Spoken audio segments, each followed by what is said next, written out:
Our guest today has acted in hit films such as Sunshine Cleaning, Crank High Voltage, Capote, Traffic, Star Trek, and the upcoming highly awaited Boondock Saints 2, along with this weekend's release, the film Mike Judge's Extract. For more on our guest, you can visit CliftonCollinsJr.com. Let's welcome to the Film Curve studio, Mr. Clifton Collins Jr. Hello. Hello. Hey, how you guys doing this morning? We're Good doing morning. Great. All right. How are you, Clifton? How are you? Pretty fucking sweet, man. Here we go. Here Let's we get go. it going. Get this party started. Exactly. Now, Clifton, we're very excited to have you here with us this morning. Can you start off? Can you tell us a little bit about your background, like where you grew up? Yeah, I was born in Santa Monica. Grew up mostly in Culver City. Spent a lot of time with my grandfather and my grandmother. So that's went to Loyola High School. I'm a LA native, one of the few. One of the few out here. One of the few, fourth generation entertainer. Grandpa got me tap dancing when I was 7, and my grandfather coincidentally started entertaining at the age of 7. So that was like 1932. He was he'd perform in the same tent that he was born in. He was a part of these 4 tents in Texas called La Carpas, which was like a mobile vaudeville tent. So it was like you'd build this tent, and you'd create this show, and you'd do publicity, and then when the show was over, you'd pack it up and go over. So they were 9 brothers and sisters, and they'd perform. So and then my great grandmother performed for Pancho Villa. I got pictures of that kind of stuff. So we go deep. We go in the family. Very cool. My sister now, who actually casts for April Webster and has done several J.J. Abrams stuff like Alias and Lost. Okay. She and my cousins got into jazz, while me and my cousin got into tap at the age of 7. Yeah, so they got us doing creative. My grandfather's pretty adamant about having us have both a creative education, like artistic dancing, musical instruments, and also an academic education, because my grandfather couldn't read. Because back then they really didn't care about that kind of stuff. He just needed to make money for the family. Yeah, Interesting. absolutely. So they're from Texas, and I'm from Los Angeles. Gotcha. Okay. And why do you love acting? Why do I love acting? It's so fun to put on other people's shoes. I mean, how many times have you thought, you watch them and like, damn, I wish I could do that, or you hear a great story on the news, or some heroic thing, or some ugly thing, or you watch a vampire film, like, damn, boy, I'd love to be a vampire. I'd love to go out there, turn into a bat, and go bite some fine bitch on the neck. It's like, you know what I mean? It's like, it's fun, man. It's pretend, and you go out and do these things, and you don't go to jail or none of this stuff. Anything, you get accolades. You get accolades to be a bad guy or a good guy, however you want to do it. It's just, and also the research elements too. I really enjoy getting into these roles, so much so that it oftentimes affects my personal life. But I really enjoy getting lost in these characters and discovering things about them, be it whether it's because it's from a historical period, or just creating some kind of, just trying to be innovative and create something new and different, and still fit the piece and the character, and being honest and truthful to it. Now, before you made your living as an actor, what type of odd jobs did you have? What kind of odd jobs did I have? How did you support yourself? I started, my first job, I think I was like 12, working at my stepdad's car dealership as a porter, washing cars and stuff. But I wasn't even acting then. I was just in school. And then I started working at a gym in Culver City, right by where my grandfather and grandmother lived. So that was in the Culver Center. It was Nautilus Plus at the time. So I was a trainer, and then moved up to into sales, and they offered me a management job. And at the time I was 18, it was like, I was real, social little butterfly, knowing everybody. So they were like, man, you do really good in sales. And I was like, wow, I got these auditions and stuff. I said, well, you make 60 grand a year. And at 18, 60 grand a year is like $1 million. I was like, wow, 60. He goes, yeah, but you gotta give up acting. You gotta stop auditioning. So I said, it was tempting, but I just couldn't do it, and I knew I could make the money. So that manager left, and the new manager came on, and I told him, I said, look, man, I want to go into sales, but I'm not going to give up acting. One thing I will tell you, I will work my days off so long as you let me go on auditions. And I had a small, and that manager's name was Prince Jones. He works at the LA Fitnesses now. I had So I had a smaller agent at the time, and God, I think I went. It was the summertime. I think I went like 5 months without an audition. So I went to Prince and I said, Prince, man, I need a day off, man. I've worked 7 days a week for 5 months. You gotta just let me go to the beach or something, man. Yeah, I hear you. That's really funny. I did it, but it paid off, man. I had my auditions and I'd take off. And sometimes you never know, you get caught up in the rain, or one time I took off on an audition on one of those days and they're changing their sales rates. So I was like, I was stuck in the rain. I was gone for like 4 or 5 hours, but that was a deal we made, and I'm grateful for it. And it sounds like the entertainment business, acting it's in your bloodlines. Even before that, even before you're auditioning, where does this love come from for acting? In terms of how did you get involved doing that? I think because I always grew up around it. It wasn't like a ooh, I want to be an actor. I'm not. It's old blood for me. So it's something I grew up around.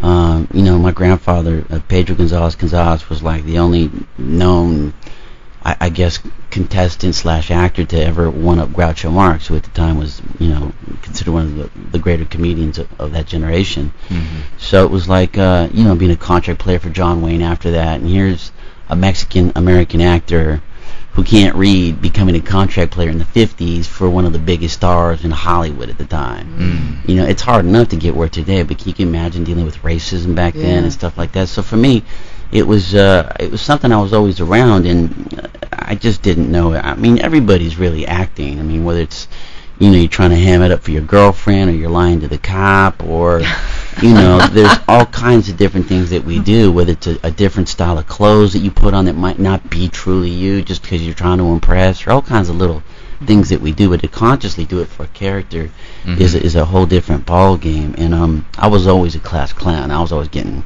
detention, or but if I could give a good joke, and if I get the whole class to laugh, then detention was worth it, because I got a good laugh. And then in all the jobs I had, people would always say, hey, are you an actor? Are you a comedian? Are you this? Are you that?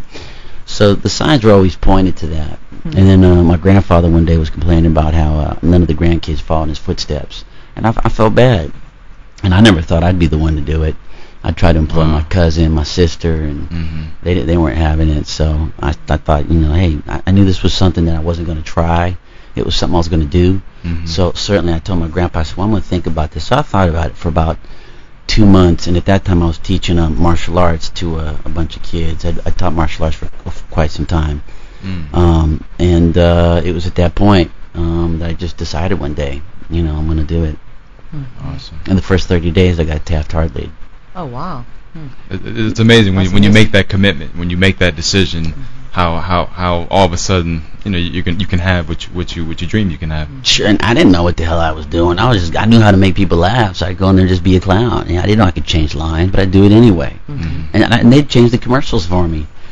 So I slowly started to learn just by the reactions on their faces what worked and what didn't work. Mm-hmm. And then as I evolved as an actor, I learned how to strike those heart chords and make you feel for characters, and that part's really fun. Like when you get to do a character like Capote, or when you're in a casting room and you get a casting director like sits there and like starts crying when she's reading lines with you. You're like, wow, it's like you must have read this thing like 50 times, and I'm making you cry. Like it makes you feel good as an actor to know that you can touch people, and that's one of the greatest joys for me, is like whether you love me passionately or whether you hate me passionately, I want to evoke some kind of emotion in you. Like I want to matter as an artist. I don't want to be that forgotten character. Exactly.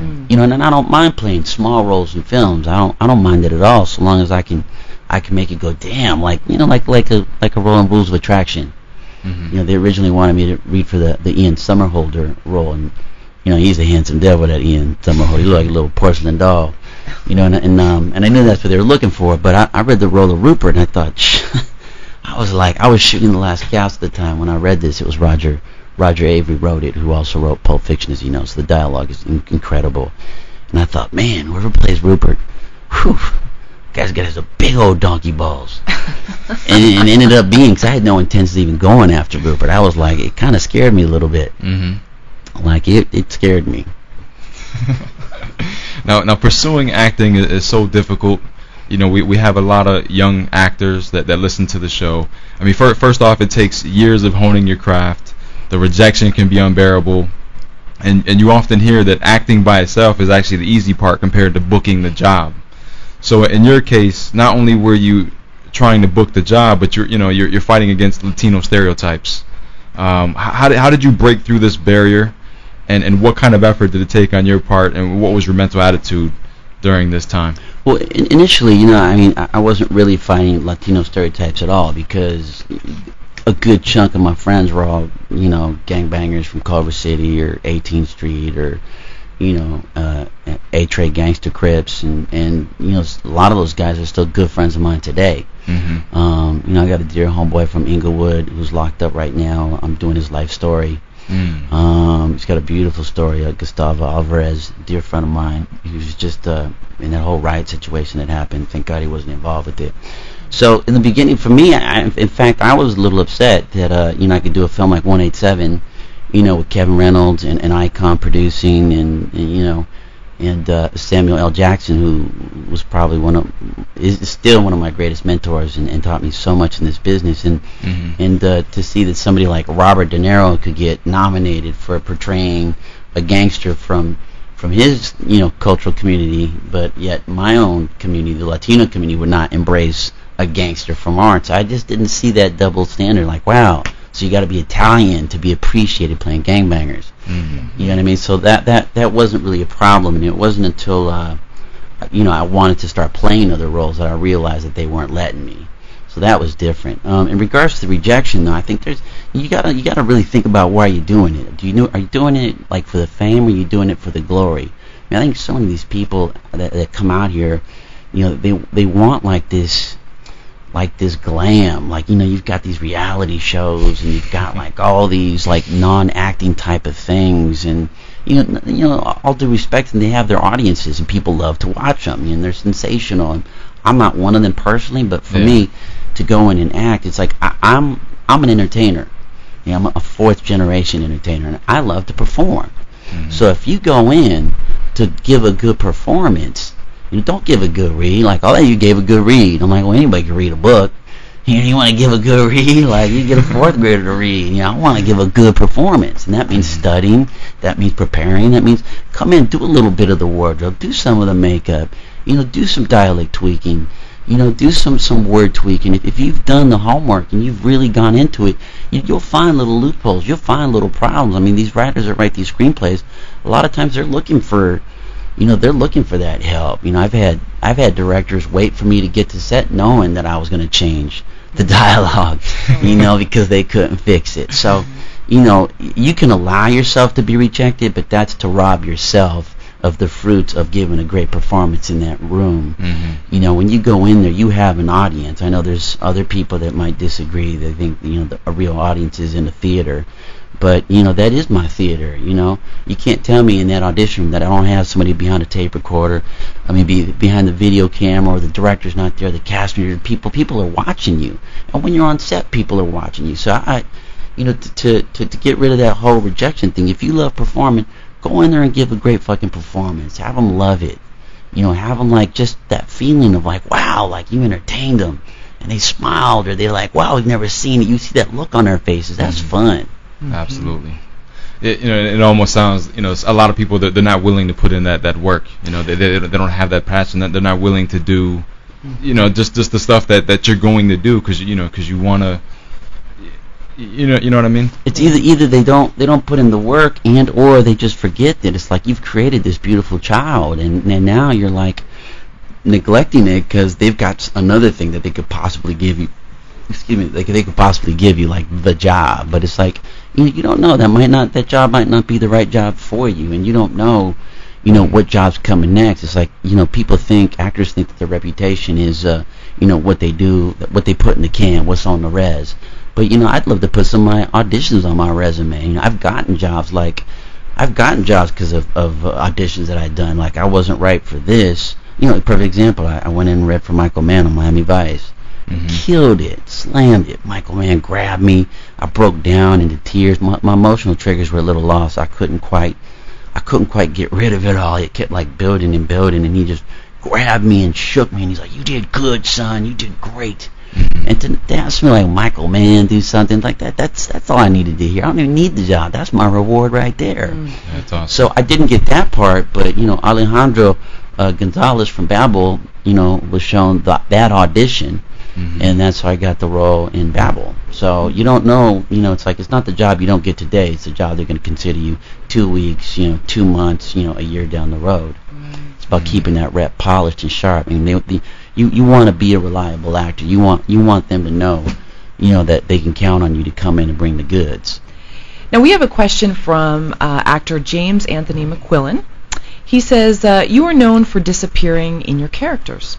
How do you choose your projects, and are you getting scripts sent to you all the time? I do get scripts sent to me, but that doesn't mean anything.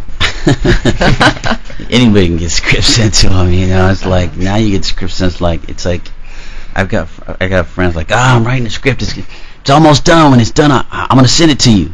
I'm like, all right. So, I mean, obviously it's not finance and you don't have a director or anything. Is there something you want me to do in it? No, there's no role for you in it, but I want you to read it. I don't got time to sit around and read your script, man. I got shit to do. I'm trying to get my own projects done. I do, but then sometimes you get good scripts sent to you, too. What was the other part of that question? Let's see. He was picking my roles. Yeah. How do you choose your projects? The roles for me, I like to create something and then go straight the opposite direction. It's I like to, you can't, my production company's called Stone Free. It's like you do too much of the same thing and they're going to want to see that same thing over and over again. So I really like to shake things up. I really like to create different characters. I really enjoy getting lost, and it could be partly, just a love for doing that. It's kind of like a magic act.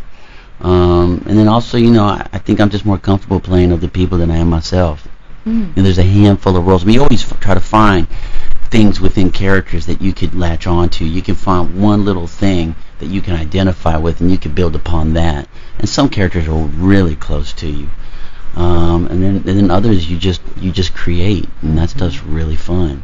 So I consciously go out, and my management, my team over at Roar, they're consistently going out and finding things. They kind of know, they know what makes me tick. So something that's kind of easy or simple or something I've done before is just, I get bored, man. I need to be challenged. I love a good challenge, and I love working with great actors. If there's great talent attached to it, you got Anthony Hopkins, or you got guys on that level where I'm just like, man, I just want to hang out with the greats and learn and just throw the ball with them, Working with Alan Arkin on Sunshine Cleaning, and when he sat in the makeup chair, he's like, well, kid, what do you think about this scene? And I was like, that's Alan Arkin. Well, I'll tell you, Mr. Arkin, this is what I think about it. What do you think, Mr. Arkin? It's like, where's Alan Arkin? Wow, fucking cool, man. Shit, this is fucking sweet. So in that vein, I mean, it could be any factor. I mean, is it the project? Is it the role? Is it the filmmaker, the script, the actors? Is there one thing in particular that excites you? There's no one thing in particular. It's a variety of things. You got all those elements: the director, the script, the role. There's great indies out there like the Tigerlands, or the one I just did, The Experiment, with Adrian Brody and Forrest Whitaker. And Forrest I'd already worked with, and Adrian's an old friend, so that was a good time, Nice. So, I try not to be moved by the dollar, and I think people kind of know that that's kind of not my cup of tea. I'm like that. I just I'm moved by like the project. It never has anything to do with money. And I know my managers want to change that. You do it for the love, yeah. And that shows. Do you question yourself ever as an artist? As how so? Do you doubt yourself ever? Sure. I think every great artist does. I think every great artist and every poor artist. It's like you always got to wonder, like, damn, did I go too deep? Am I too far? Yeah, you have to question. I think that's part of the process, though. I mean, exploration and questioning, and that doubt, though, that doubt can break you sometimes. But I try to just try to keep it moving forward. It's like, it's only going to hold you back for a minute. I mean, you can't. I mean, how long are you going to doubt yourself for? How long are you going to let that weigh on your shoulders before you brush it off and say, all right, got to keep moving forward. Let's go. Let's do it. Let's get it done. Let's do it great. You know, and how do you go about preparing for a character? You know, what is your process, Clifton? When, you know, you say you get lost in these roles. You know, what are the first stages as you prepare for a character? God, there's so many different ways. Whether it could be, you know, I love going on YouTube. I can pick up so much stuff on YouTube and Wikipedia, and the internet's been just such a great tool for that kind of research. And then real life in of itself. I mean, if you have access to certain people that these situations or your characters related to, that's always fun. But you know, sometimes I work on the outside, sometimes I work on the inside. If it's an emotional thing, or if it's a, you know, I think a perfect example is Mike Judge's film Extract. You know, so much of his comedy is situational. It's not like you're set up and then joke. Although he's got those too. You know, his world is funny. Yeah. You know, and I initially, I didn't want to not be funny to Mike Judge films. I got so much respect and admiration and love for him. Absolutely. And like, who doesn't, right? Yeah.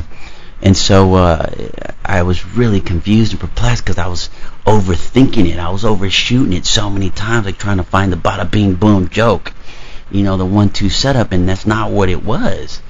And then I was at a premiere and I bumped into Mary Vernieu, and she said, Clifton, because you know, you passed on Extract. And I said, no, I just couldn't. You know what, Mary? I said, I think, honestly, I'm overthinking it. I watched an episode of King of the Hill, and I thought, I called my manager, please. I said, if that role's not gone yet, I said, I want to get back in there. I want to get back in there. I got it. I know what it is. And it's just who he is. It's just being a part, just being. You know, what are your current goals in acting? I mean, do you feel like you've given your best performance? No, I'm always going to hope for something better. I hope I haven't given my best performance. You always want to strive for something more, something different, or, you know, there's so many different things I still want to get done, you know. So you still feel the challenge in front of you? Oh yeah, most definitely. Yeah, it's like, you know, you take these roles that are unfamiliar or, you know, challenging, whether it be emotionally or physically, and also working with great actors too. Working with great actors is just great to be on that page with them, and just to be able to throw the ball, and, you know, it's kind of like jamming with a great musician.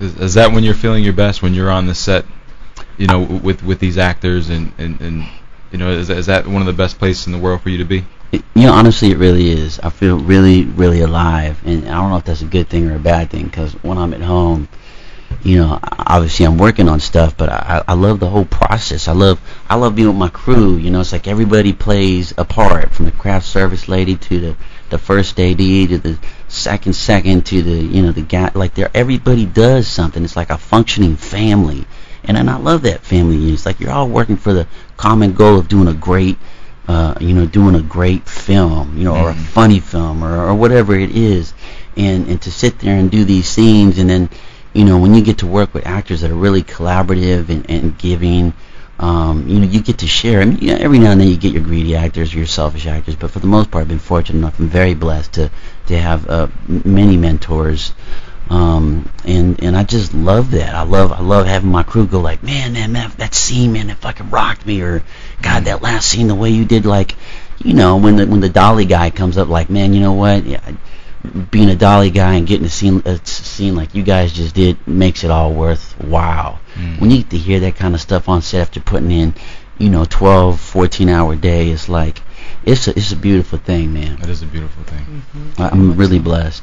Have you set out in your career and accomplished everything that you've wanted to do, or is there's sort of like a gnawing inside of you? There's still more that you want to complete? There's so much more. I can't even. I think I'd need another lifetime.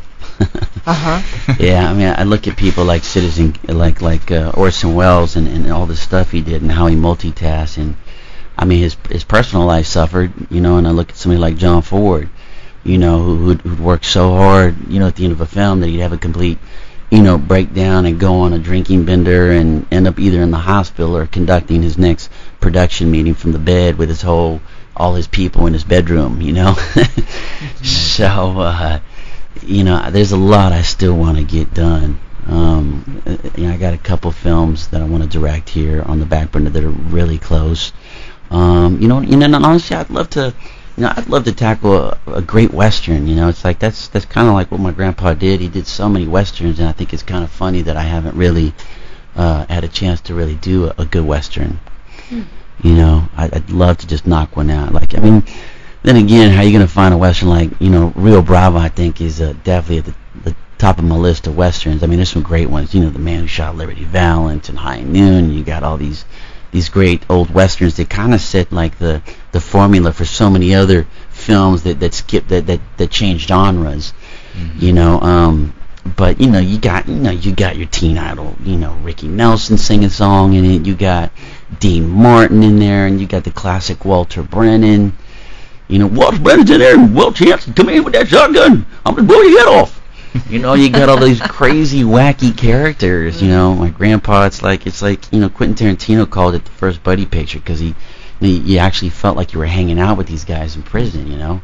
And I think that's something that so many of these films miss today, is you miss to get to really learn about so many of these characters. You know, my cousin's a police officer in Oakland. He's a sergeant, Chris Craig, who I used to tap dance with.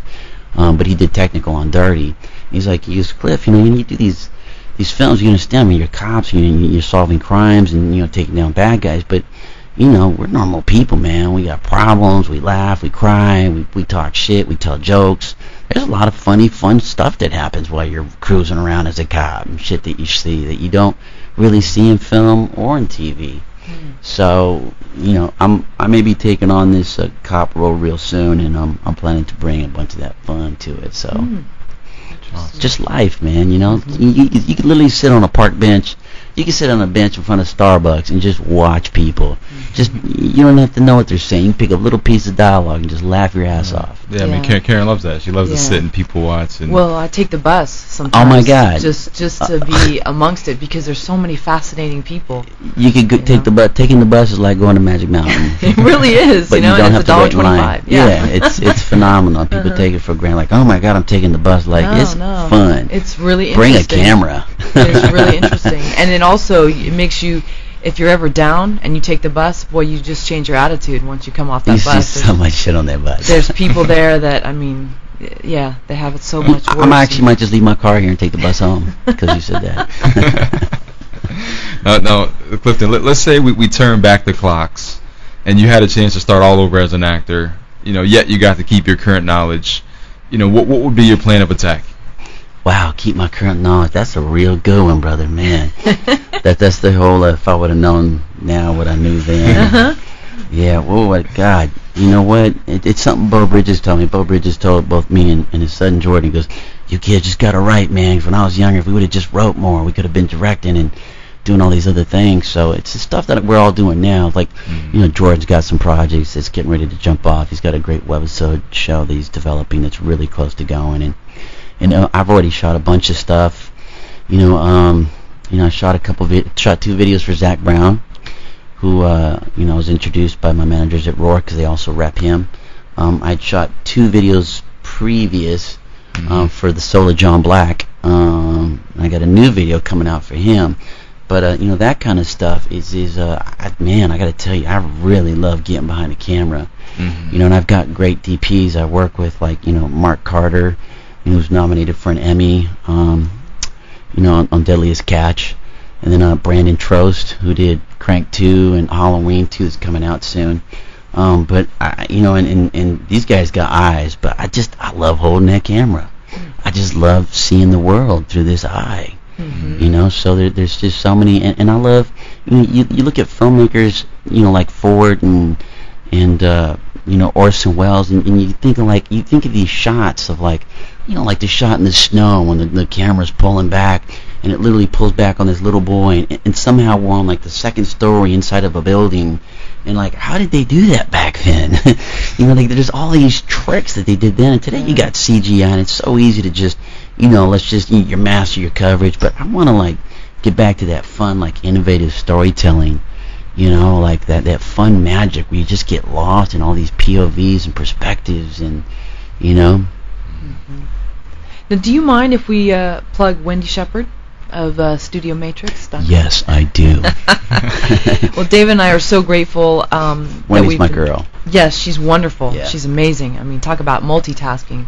She's a hard worker. Yeah, she's Hard worker and a good woman. Yes, very much and so. she's built your website for you. She has. She's done all that stuff. She's been she's been hunting me down for a while, and I was just resistant to technology, as I think everybody is. Mm-hmm. But now she's got me, getting into trouble, twittering and stuff, and but it's good though. It's a good way to connect with the fans, and it's a great way to connect to the fans. It's one thing my grandpa used to always tell me. He's like, Mijo, you don't really kind of belong to yourself anymore. You belong to the people and the fans. Without the fans, you're nobody. So it's like, you gotta always remember the fans. Mm-hmm. So what other kind of stuff does Wendy Shepard help you out with? Like, what services does she do for you? She updates my stuff. Actually, we kind of challenge each other because, I'm constantly thinking myself too. So, she started the initial stuff, and then I'll throw some ideas at her, and she'll just figure it out. So we got some really good stuff going on the Clifton Collins Jr. site, where we got a great little banner of different, one sheets that go by, and you click onto it, and you see the trailer for the movie. So that it's even fun for me. Like, oh, there's a trailer. It's like I don't have to go hunting for it. I can just, exactly. Like the new Brothers trailer, the Jim Sheridan. I love it. It's really powerful, and Natalie Portman looks really sexy. I mean, she is sexy. I mean, you don't need a camera to make her look sexy. Yeah, she's a beautiful woman. And that's the thing. You seem to be very keen about now having an internet presence. How important do you think it is to be visible and on the internet for young actors and for filmmakers? Maybe just across the board. I think it's really important. I mean, it's the new thing. I mean, you got all these magazines and newspapers folding up, and it's all on the internet now. So it's like, you kind of, I try to jump on board early on, and then I wish I would have done that sooner. But it's like not everybody's ready to make that change, and it's happening, whether you want it to or not. So it is important. We are in studio with actor, producer, and director as well, Clifton Collins Jr. You can see him currently in the film Extract, which opened this weekend. You can also see him in the upcoming films Boondock Saints 2 and the film he just mentioned, Brothers, which is with Tobey Maguire and Jake Gyllenhaal and Natalie Portman, as he just mentioned. Sam Shepard. The bad motherfucker Sam Shepard. And we also have another question from filmmaker Gary King, and he writes to us, what do you think of the state of independent cinema today and the DIY filmmaking movement, i.e. a tiny crew, micro budget, etc.? I mean, that tiny budget micro crew is how you get your indie made. That's how I get most of my video made. I think sometimes I'm the DP, the director, and I'm everybody. I've set up the camera and just hit record and just done a scene. It's important, man. Independent filmmaking is like right now. It's a tough economy, and nobody's really getting paid right now. So, when I had an agent, I was talking to him. I said, "Look, I know the times are bad, but these are the times that the ground gets incredibly fertile for independent filmmaking because you don't have the money for those effects. You don't have the money for these big stars. All you have is a pen, and it doesn't cost you nothing to write. Write some good dialogue. Get smart. Don't." It's write something good. It doesn't cost nothing to make a good script. You get somebody's heart. You don't need an explosion. Just get their feelings, get their souls, make them move them. Make them get lost for a while. And that's another thing about entertaining too is, you get to get lost for an hour or two, 3 hours, and it's fun. It's like it's entertainment. All the amazing directors that you've worked with from you mentioned Jim Sheridan, you mentioned J.J. Abrams, Troy Duffy, Mike Judge, you've mentioned Steven Soderbergh. Those are just a few of the filmmakers you work with. What are some of the intangible qualities that make these guys so successful? The things that they share. They all love movies. They all love movies, and they all have. It's funny. It's you look at somebody like J.J. He's such a like the original Kid Dynamite. JJ, he's such like this young kid, and he's not. He's a man, but he sits there and he has so much fun filmmaking. It's like we're working 18 hours a day on Star Trek with a 9-hour turnaround. So, wow. To keep the morale up and to I'll do anything for JJ. He wrote a 3-episode arc for me in Alias, and he called me one day and he says, and I had heard rumors that they were kind of circling me and Eric Bana for Star Trek, and he said, Clifton, so listen, man, I got this thing I want to talk to you about. I said, sure, JJ, what? I just played dumb. And he was, so there's these characters, they're the bad guys, they're kind of like space pirates, they're Romulans, and he gave me the whole backstory, and I'm like, okay, yeah, yeah, that's that, so, I want to offer it to you, and, what do you think, you want to do it? I was like, I don't know, JJ, can I call you back, dude? You're like, what? Just fucking with you, man. I'd love working. He'd sit there and beatbox late at night, and you gotta keep he's like, hello, yeah, did somebody order 30 pizzas? Like, he started doing these phone jokes and stuff. It's like, he'll start beatboxing or singing a song. It's like, this was a set where at the end of the week, the producer would come up to just thank everybody for the hard work that everybody done, and I gotta tell you, there's so much love that surrounds JJ and the people that he works with, from Brian Berkey, just all the way around. That there was people with tears in their eyes when the producer said this, because you knew that he meant it. And Jim Sheridan, he's an incredible filmer. You look at his body of work, In the Name of the Father and The Boxer, and Soderbergh is just a. He's like you're having a friend on set. When he shows up, there's Steve. Oh man, I just want to sit and talk to him. I want to listen to him. And he'd sit there and throw the ball around. Some of those scenes, drinking the wine at the table after I was tortured in traffic, is so much of that evolved just out of us sitting down and having some lunch. What do you think about the scene today, Cliff? I said, I was thinking something cool, man. I know it says this, but I'm in a state of desperation. I think, what if I just grabbed that bottle of wine, man, and just freaking chugged it, my class went out the window, and we just would literally throw the ball, and it was it's fun collaborating with people like that. I love the collaboration. You can't, I suppose you can make a movie by yourself, but you really can't. It's that's where all the fun is. Absolutely. All these guys, all the big name directors, big name. Yeah, all the big name directors that you've worked with. Are there any of these guys that don't know what they're doing? I'm just curious. Oh yeah. But without naming their name, without any names, but this is where my manager starts calling my cell phone. Don't say the names. Oh yeah. But you have been surprised. I guess surprised isn't the word. I have a really bad habit of acting out when I work with a captain of the ship that pretends that there's no iceberg in front of the Titanic. Just go ahead, it'll be great. There's a big iceberg there, sir. It's okay, we'll be fine. It's those moments you're wow, really? Wow. And this is with some pretty big name directors, names that we would know. Yeah. Yeah, really. But it's those moments where it's damn, I just it's everybody looks up to the captain of the ship, to the director. It's and an actor wants to be directed. You want to have you want to have a guy that knows what he's doing and what he's talking about and who's knowledgeable, and you want to have that kind of that godlike, father-like, big brother figure that you turn to, who's going to help you in this world that's been created. And when they don't have answers, it's disheartening. Or when you got mutiny on the set, or the crew is they're all working for you, man. They're busting their asses, and you should appreciate them, because they're not making $1 million. They're busting their asses because they want to do a great job.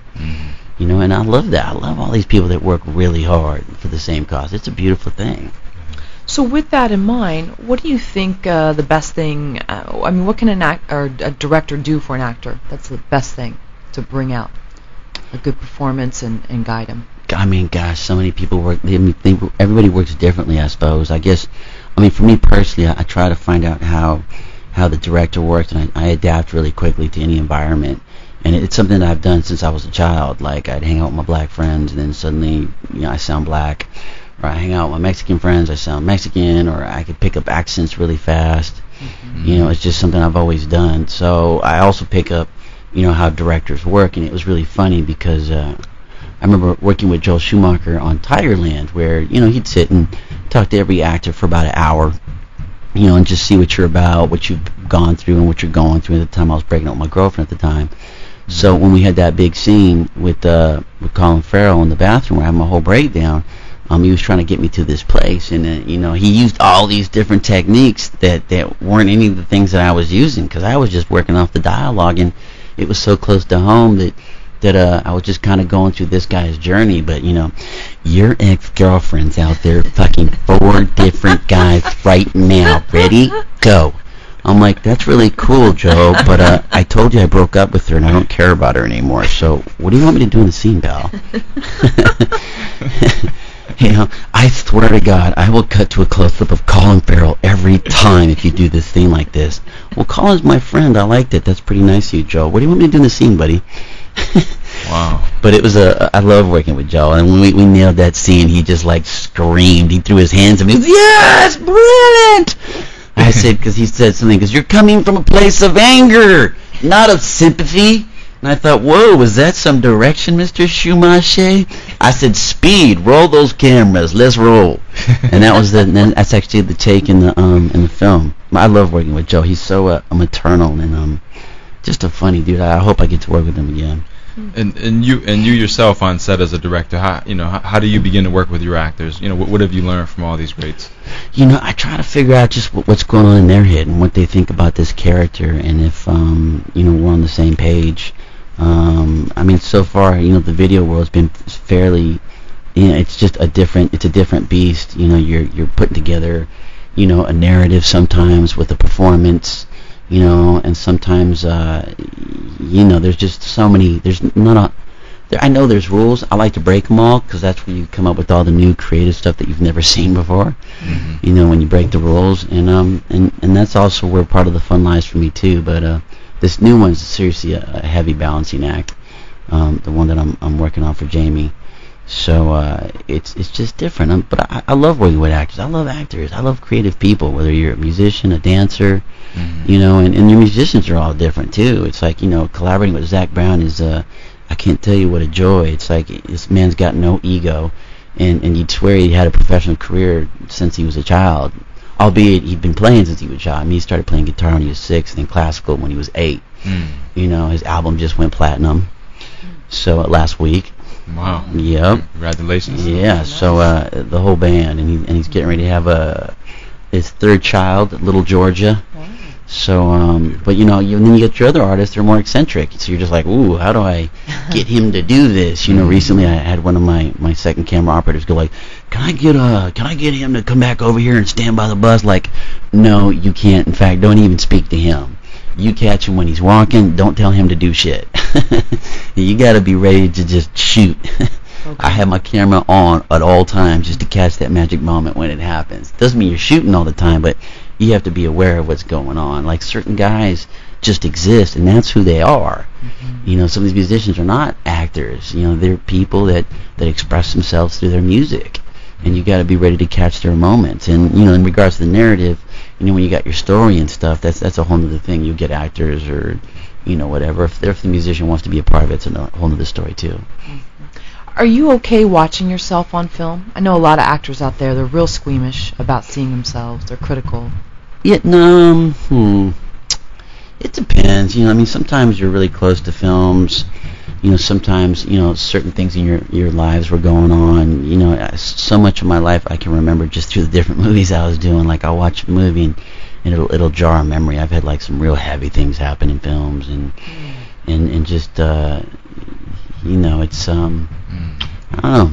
And how do you watch your films? You know, probably our last question here. You know, like, how do you prefer to watch film?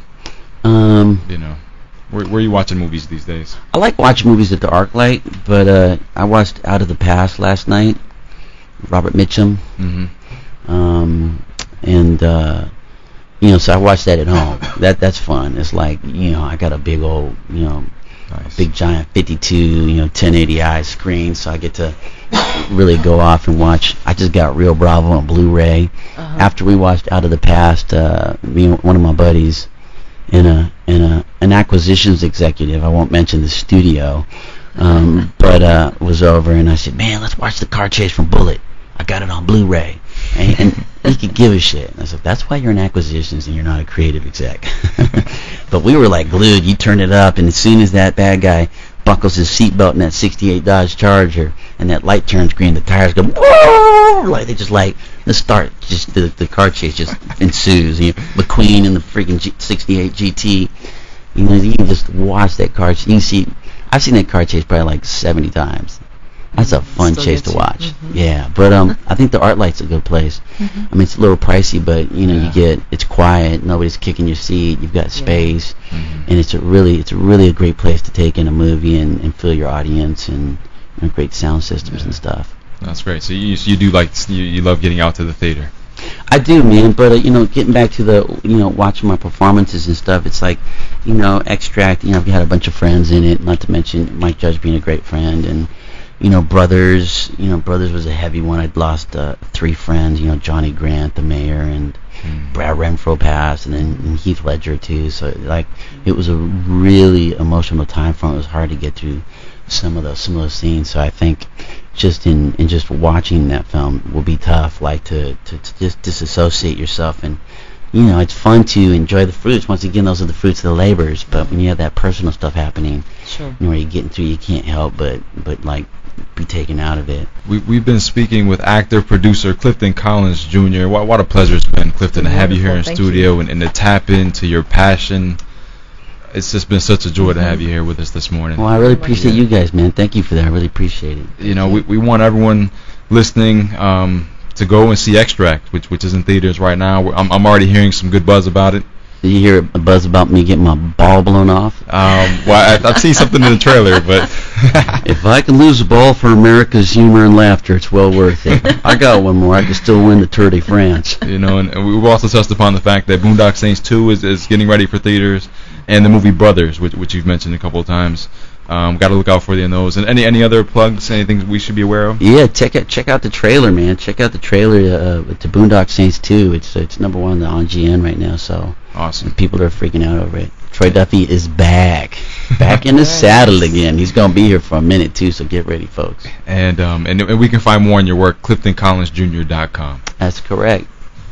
Yo, check out for Betty Jean too, the Soul of John Black. It's gonna be hitting iTunes really soon. I'm really proud of it. It's got a lot of old black exploitation influences and old Hollywood stuff, and the Nito apartment, the landmark from Sunset Boulevard. So it's a progressive Lieutenant Blues player, John Black. So Very All right. cool. All right. his album's on iTunes also. We're going to look into that as well. Very nice. Please join us again next Sunday on LA Talk Radio's Film Courage. Have a great week.